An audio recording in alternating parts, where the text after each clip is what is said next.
Hey everyone, Nam here. I just wanted to give my take or my, perspective on what the media is not telling you about the Jayland Walker shooting. This happened in Akron, Ohio. For those who may not know, but for those who do know, you've been told essentially the same narrative again. Black man shot by police, unarmed. Um, and then, you know, and then this causes an uproar with especially with the Twitter mob and the social justice warriors online.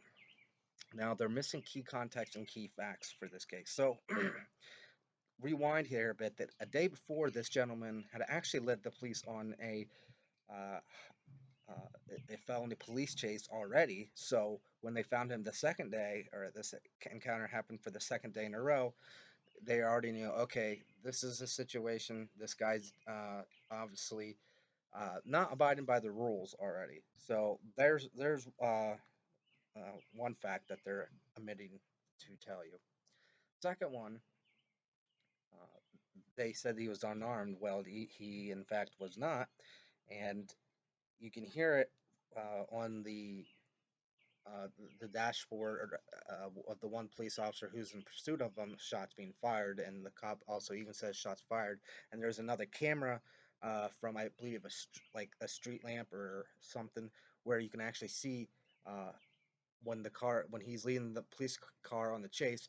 There's one or two flashes. So now they know that they're also not only dealing with a guy that they tried to um, pull over the prior day when they led him on the police chase, but now they know they have a suspect with a gun. So that's something else they omit to tell you and not putting in context and telling you. The other thing is they say, oh, he was shot 60 times. He was shot at 90 times and hit 60 times.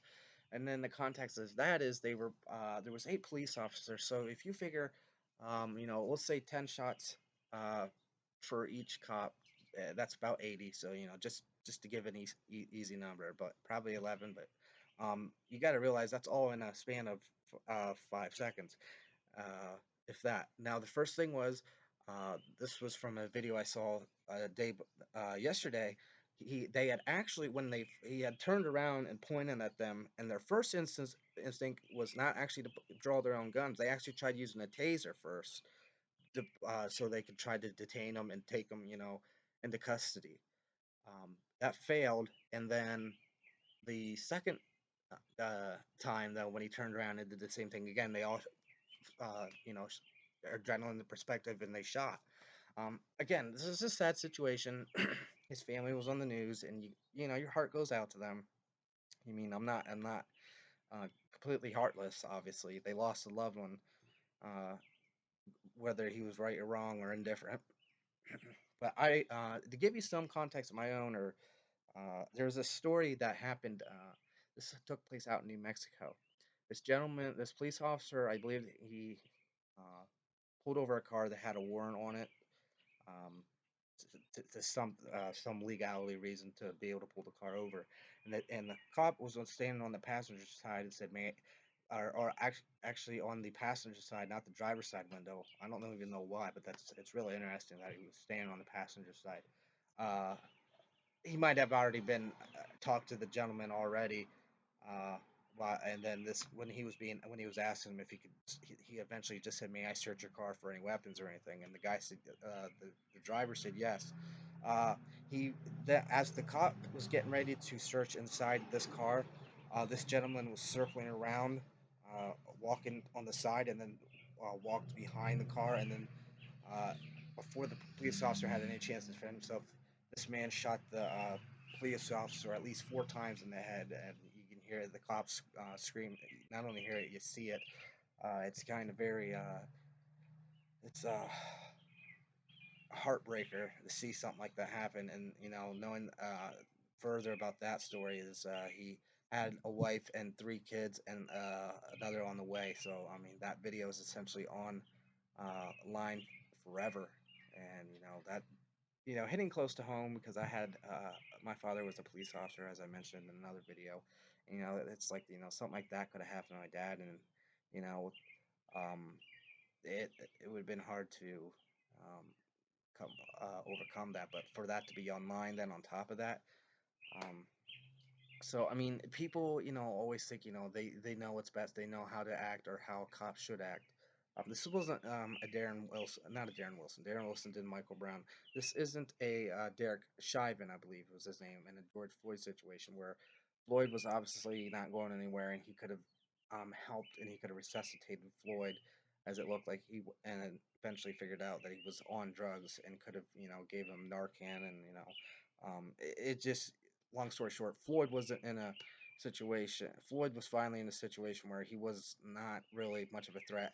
Now, when I mentioned Derek Wilson, I believe it was Darren Wilson, the Michael Brown situation. Now, again, that's another narrative that the media created, and which was later disproven, was the hands up, don't shoot.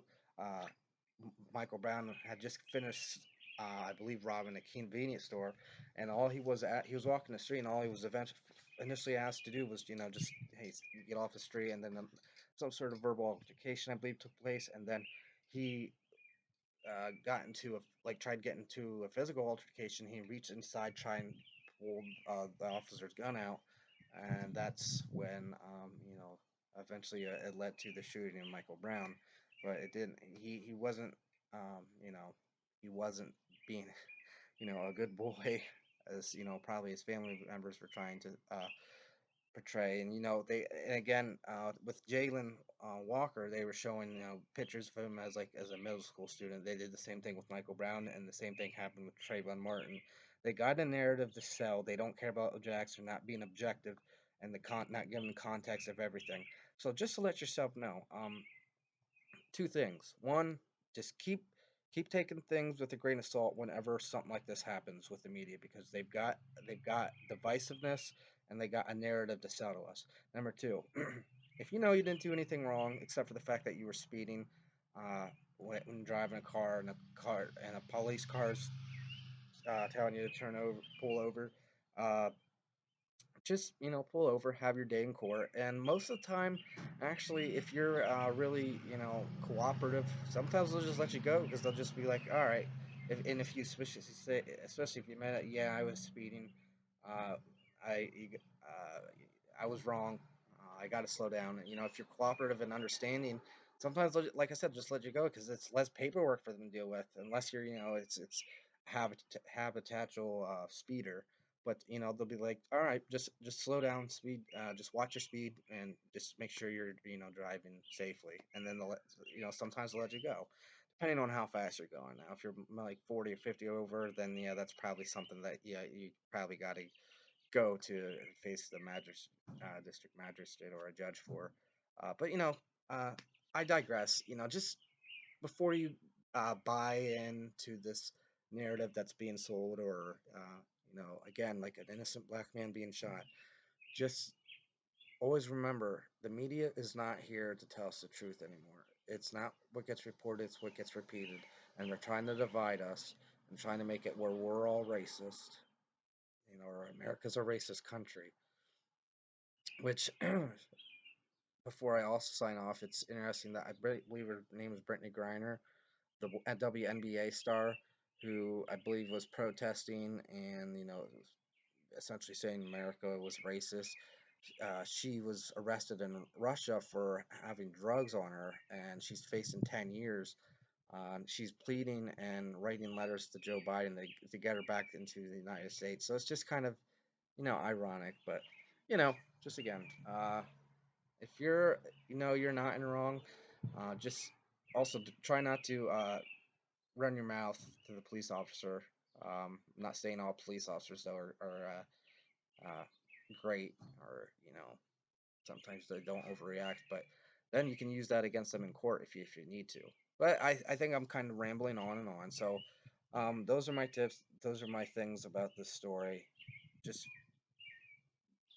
approach it with caution, and just do some research, or wait for more of the facts to come out. With that said, as always, I'm Nam. Always use your noodle.